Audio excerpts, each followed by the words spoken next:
வணக்கம். 60லிருந்து 58ஆக குறையுமா? அரசு ஊழியர்கள் கவனிக்கவும். தமிழ்நாட்டில் அரசு ஊழியர்களின் ஓய்வு வயது தற்போது 60ஆக உள்ளது. சமூக வலைதளங்களில் பரவும் தகவல் மாறாக 58ஆக குறைக்கப்பட்டதாக எந்த ஆக்கப்பூர்வமான அறிவிப்பும் இல்லை.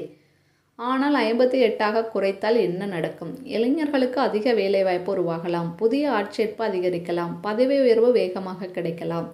ஆனால் டிஸ்அட்வான்டேஜ், அனுபவமிக்க அதிகாரிகள் விரைவில் ஓய்வு பெறுவார்கள். அரசின் நிதிச்சுமை அதிகரிக்கலாம். சில குடும்பங்களுக்கு வருமான இழப்பு ஏற்படலாம்.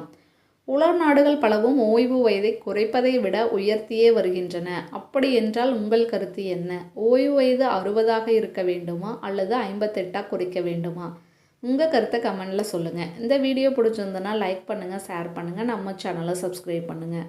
இதனோட ஃபுல் வீடியோ கீழே இருக்கிற ப்ளே பட்டன் கிளிக் பண்ணி பாருங்கள். நன்றி.